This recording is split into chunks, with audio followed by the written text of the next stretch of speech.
Hello!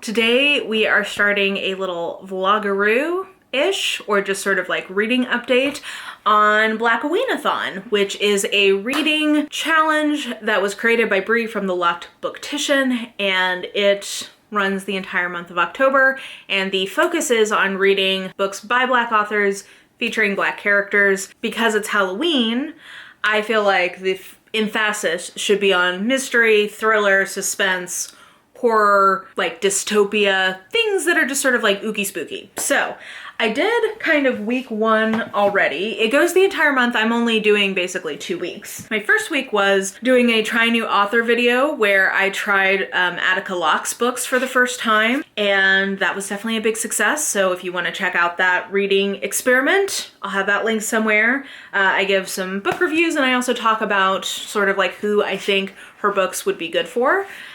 So anyway, that was sort of week 1, and on the Blackoweenathon bingo board, one of these I guess will be my read a book recommended by a host, because this has definitely been recommended to me before by Bree. She has recommended Attica Locke to me. So that was week 1. And then now we're gonna read 5 more books to try to see if we can get more bingo. And these are those books. We've got The Parable of the Sower by Octavia Butler. We have got When the Reckoning Comes by LaTanya McQueen. We have got The Year of the Witching by Alexis Henderson. We have got Akata Woman by Nydia Okorafor. And we have These Toxic Things by Rachel Housel Hall. So those are the books that you will see in this video. I am going to do this pretty similarly to how I did my London vlog, which is I recently took this big road trip and I took some footage of while I was driving, and since it's very like autumnal, I felt like that might be kind of a fun thing to have as the vlog B-roll for this. So you'll see just some like general life stuff, me reading, etc., intercut with reviews of the books. So I will timestamp if all you want to see are the books. That's totally fine. I will put that below, and we'll also just keep track of how much of a bingo I can or can't get. If I don't get a bingo with the books that I've chosen, I may have to like call an audible and grab another book into the mix, because my Virgo moon is not going to be satisfied if I don't get a bingo from this. So anyway, that is the plan. And without further ado, I guess I will just throw you to the footage.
First book read, unfortunately not a great time.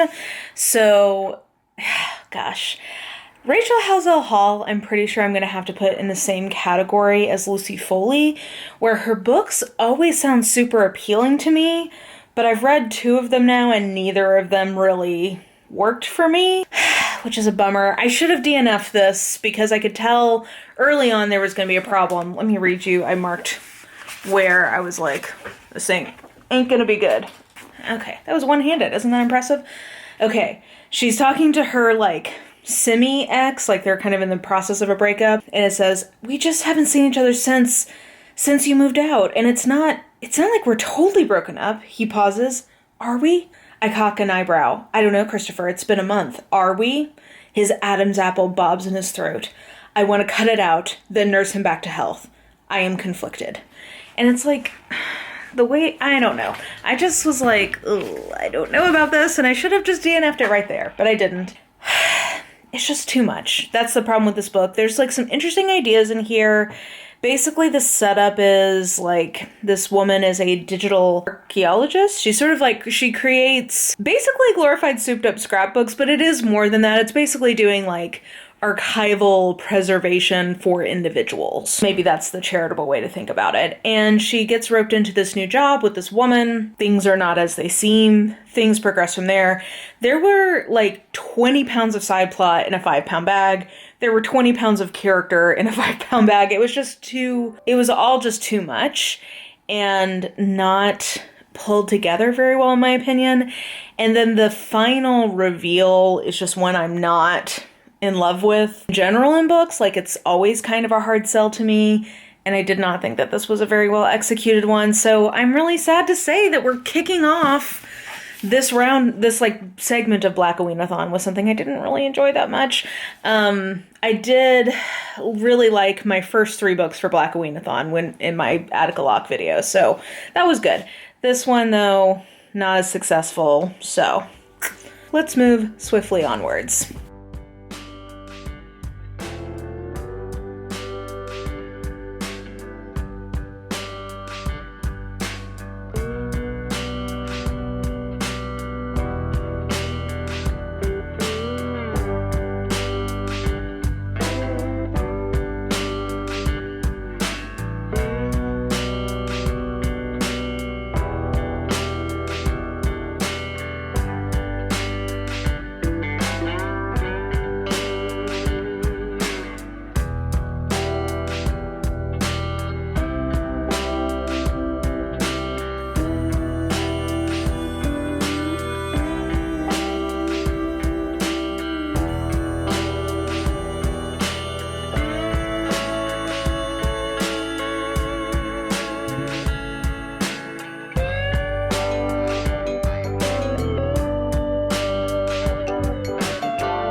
Okay, next book down, we've got Akata Woman, which is the 3rd book in the Akata Warrior, or no wait, did not say that right. It is, I always want to say it's the Akata series, and it is not. It's the Nasibiti scripts. Sorry. It's not the Akata Warrior series, it's the Nasibiti Scripts series by Nnedi Okorafor. So this is a really interesting series in a lot of ways. One thing that's interesting about it is that it starts as middle grade, and I would argue that this is like new adult. This is the 3rd book. Middle book is definitely YA, and this is like upper YA, new adult kind of vibe. Which I think is a really cool concept for a series aimed at young readers, especially because these are coming out several years apart. So the actual readers, or like original intended readership, is aging up. So I think that that's just super cool. But this one is following Sunny and Chi-Chi basically on kind of a side quest that came out of the 2nd book. I love Nnedi Okorafor's imagination. Like, that's the number one thing I love, is just the way she builds her worlds, the kind of scenarios she sets up, how she has her characters interacting with the mythology, like all of that I just love. I think plot-wise, this one is probably the weakest of the 3, if I'm going to be honest. But I still had a great time, and I would give this 3.5 stars. I'm not sure if I've given any, maybe I gave the first book 4 stars.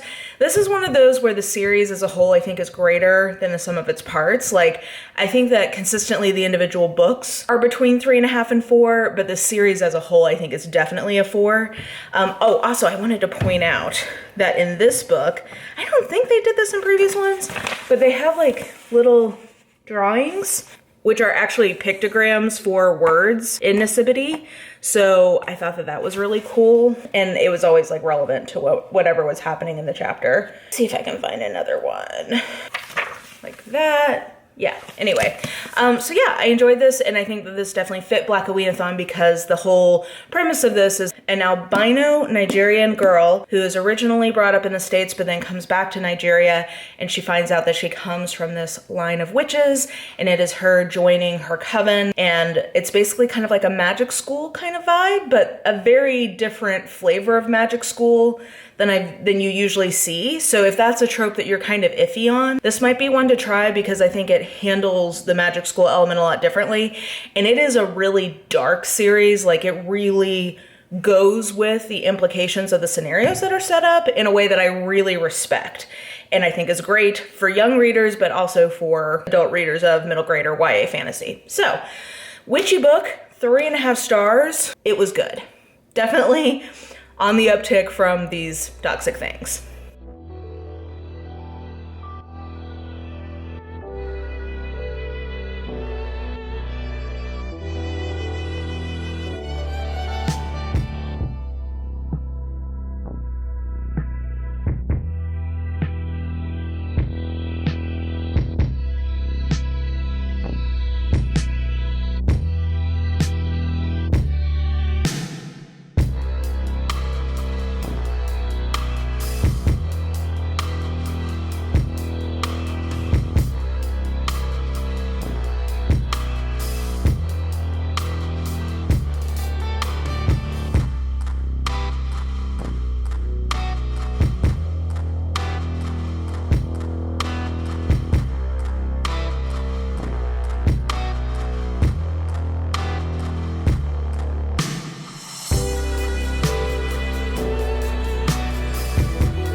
Alrighty, we're actually done with 2 books. So we're going to talk about both When the Reckoning Comes and Year of the Witching. And interestingly enough, I feel like I have kind of similar feelings about these books. But in, like, I come out with different ratings a little bit, and they are definitely different books for sure. But in terms of like what I think their strengths are, pretty similar actually. So let's see here. I finished Year of the Witching first, so I guess let's talk about that. So I think I'm going to give this a 3.5 star. Here are the things that I think are great about this. The vibes are great. It grabs your attention from the beginning. It's a very kind of like premise-heavy type of book. And basically the setup is it's sort of like a dystopian type future, I guess, where there is like this extremist kind of puritanical type religion with a patriarch who is worshiping the father.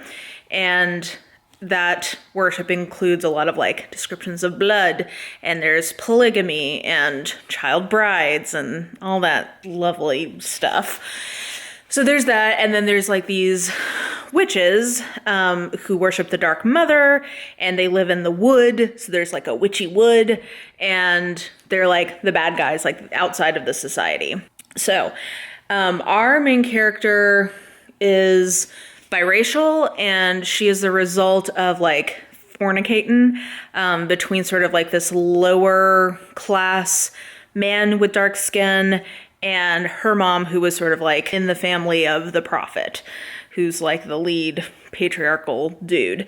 And anyway, so she is kind of born like cursed, and it's her journeying to understand like this thing that is happening with, oh gosh, what is it, like blight, slaughter, like there are these 4 witches that are gonna mess things up for everyone. So she goes on the journey. Emmanuel, who is our main character, goes on that journey, and like that's what the book is basically about. So I think I had said that this was magical realism. I do think that this probably would be best described as horror, which I wasn't totally sure of. I knew that had been the category it was in when it came out for Goodreads Choice Awards that year, but like whoever really trust those categorizations, so I wasn't sure, but I do think that this is horror. It definitely has some sort of like visceral descriptions of pretty horrible things. So FYI, that is a part of this. I think I really liked the writing itself. I think that was super strong, and I liked like I said, I like the vibes. I think the world setup was cool, and the ideas, like the themes in here, I think are good. My main issue is I think that the kind of execution of the plot is not the strongest. I believe that this was a debut. Actually, both of these were. Yeah, I'm seeing a lot of parallels here. I believe this was a debut, and I think you can kind of tell that in some of the sort of like mechanics of how the story unfolds. The characters I think are a little flat. Like Emmanuel is really the only one who I think has any depth, and even she is kind of flat. And then what took this from definitely, like I was like, I'm somewhere between 3.5 and a 4. What took it to definitely being a 3.5 is I do not like the ending. I think it really, from a thematic standpoint, I have a problem with the end. So I don't think I would continue in the series, but I would read more from this author. Like I did enjoy the writing itself. I think there's a lot of very interesting things happening in here that make her an author I would read more from, just not continuing in this series. But, okay, so this was a witch book. Then we have When the Reckoning Comes, which is a ghost story. So I would also say this is horror. And likewise, this is a debut with beautiful writing. And I was, again, between a 3.5 and a 4. And what took this from being a 3.5 to a 4 for me was the writing. And there are these like little interstitial things that are always in this sort of like italicized font that I thought were particularly beautiful and well observed. Basically, the setup for this is our main character, Mina. Is that her name? Yeah. Oh, Mira. That's right. Mira comes from this small town that has a sort of abandoned or like old plantation kind of looming in the background. So it's set in the American South. And her white best friend has sort of come up in the world. She's marrying this rich guy, and they are going to get married on this plantation, which has been turned into this kind of resort. The cabins that enslaved people lived in have been turned into these like little B&B bungalow kind of things. She wants Mira to attend along with their other childhood friend, Jesse, who is a black man, and they have like the three of them have a complicated history with that place. And then also Celine's insensitivity or like inability to acknowledge, aside from their own personal history, the problem there, like just how awful it is that she's having her wedding at a plantation. So that's kind of the setup, and it is horror, and it's ghost horror. So basically the story kind of is pretty slow burn and then like really careens down the hill towards the back half of the book. Again, the horror part of this, I think if she had moved some things around in the plot, which I can't talk about because it would be spoilers, I think that this could have gone from being like, ooh, gosh, there's some like heavy things in here and some like horrifying things, to being just like really very unforgettable, maximally impactful. And she just didn't make those choices. I wonder if that's because it's a debut. I also think that there's an interesting sort of like distance from the reader to the characters, which makes it so that I didn't feel super attached to the characters in a way that I would in a book that I absolutely loved. But the writing I just think is beautiful, and the themes I think are so interesting. And I actually, at first, the ending of this, I was like, ooh, kind of similar to what I was talking about with The Year of the Witching, of like, doesn't this undercut the whole, like, what you were doing with the themes? And then I thought about it and realized that really it's a lot about how like violence just continues to be perpetrated, and the oppressors so rarely actually have to like come to terms with what has happened to the oppressees. I think that's where she's going with this. So like, I actually, once I like thought about it, I actually felt like it was a good ending. So anyway, this one's shorter, but I think the writing is even more beautiful and even better. And I think, like I said, as a horror, I would probably give this like 3.5, but as a book, I feel good at a 4. Like this feels like a 4. So far, this is my favorite thing that I've read. Probably followed by Year of the Witching. So I enjoyed both of these. So 2 reviews in this check-in, and we just have 1 more left to go.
Okay, I'm about to go to bed, but I did finish Parable of the Sower by Octavia Butler, which was really freaking good.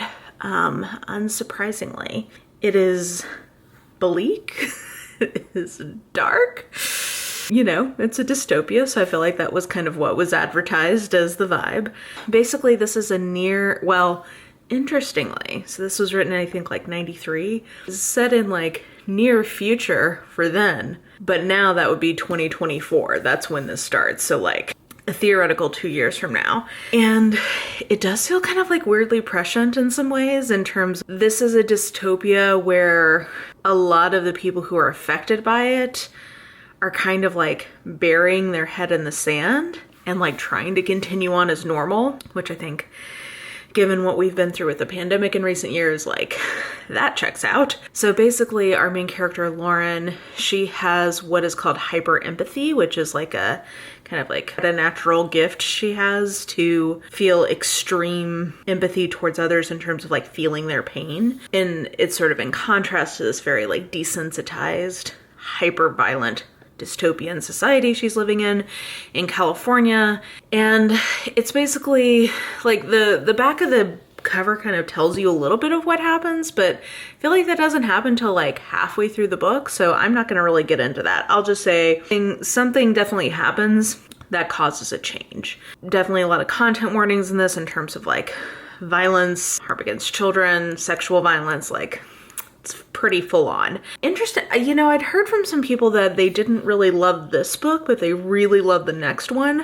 I actually quite enjoyed this. Now, it does, I think, take a little while to get going in some ways, but I kind of liked that. I felt like it was sort of building an air of menace and like what is going on, and it doesn't explain a lot of like how they have gotten into the situation that they're in, but again, in a way that I think is kind of interesting.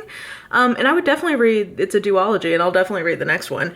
I also think, so Lauren's dad is a pastor, and she like explicitly is rejecting his religion and is kind of like creating her own, which is called Earthseed, and this is the Earthseed Chronicles, I think. So I think like there's also some interesting, you know, like connotations around religion or like forming your own religious identity I thought were really interesting. Yeah, I just feel like this is a book that has a ton to say. I'm intrigued to read the next one, and also intrigued to read more from Octavia Butler. This is my first time outing with her, and yeah, I definitely want to read more because this was very intriguing. But anyway, all that to say, in terms of like quality, definitely the best book I've read. I don't think just because of kind of the way it was written, I don't know that it had like that kind of like extra factor for me to give it a 4.5. But this is like solidly 4 stars, really good. And yeah, okay, I feel like we should do like a little wrap up of everything that we read. So I'll do that in the morning when I have a little more energy. Good night, my beautiful little beans. And good morning, my little chickadees. I thought that we could chat before I get going on work and wrap up Blackoweenathon. So if we're doing a forced ranking of what I read this week, I would probably put them in this order. These Toxic Things is clearly what I did not like from what I read, but honestly, I would recommend everything up. Akata Woman was good, like really strong, really enjoyed it, but probably the weakest in the series, so that's the only reason I've got it kind of a little lower down. Year of the Witching has a lot of promise and a lot of things I did like, but very not satisfied with the ending of it, even as the lead into a series. These are the two that I liked the best. I would say that this is the best art, and this I probably found the most enjoyable, probably overall. Well, I don't know. It's hard to say. I like these. I would say this was a better book, but yeah, I also really enjoyed it. I don't know. I would say that this one is slightly over this one, but all in all pretty similar. Some things that I noticed, if we also incorporate like my Attica Locke round of this, I think that for whatever reason, well, not for whatever reason, I have a hypothesis. The writing as a whole, like the actual writing, I feel like was a cut above like what I typically read in a given vlog. Now, I will say that some of these were definitely recommendations, so maybe that's a factor, but I also wonder if that's just sort of a factor of the fact that Black authors have to be a little bit better oftentimes to get published. I think particularly of these two, for debuts, the writing itself was really excellent. And yeah, that was kind of a thought that came to my mind as I was reading it. I also think that there's a lot of themes around religion in these books, which again, I know that the Black church is a big part of a lot of at least Black Americans' lives, especially here in the South. The church is a part of all of our lives, whether we want it to be or not. So I think that was definitely a theme that I saw across a lot of the books I was reading. Some interesting discussions of sort of like historic oppression of Black people. I would say definitely in Attica Locke's work in general, but these two books in particular were both dealing with plantations and kind of like the ongoing scar and pain that plantations represent on an ongoing basis in Black Americans who live in the South, like what that represents in their lives, because it is pretty common. Like, I know I've been to at least a few plantations on field trips as a kid, being from Tennessee, though we don't have like in East Tennessee, anyway, the whole thing. I won't even go down that road. But yeah, like that was definitely a thing. I have never been, nor would I go to a plantation wedding. I do know people who have gotten married on plantations. Yeah, that is a thing. And I think that this would, kind of a cross theme there. And I would also probably say in general, just sort of a lot of like discussion of Blackness as being a part of what makes you an underclass. So a lot of, I think, kind of like class discussions in these books. Yeah. Anyway, I had, I think, a pretty solid Blackoween. I didn't have any 4.5s or 5s, but I am a picky ass bitch, so that's not surprising. But I had several 4s, all of which I think were really strong. So the 3, I guess if we're talking about the 3 books I would most recommend coming out of this would be The Cutting Season by Attica Locke, When the Reckoning Comes by LaTanya McQueen, and Parable of the Sower by Octavia Butler. Those would be the 3 that I would most recommend.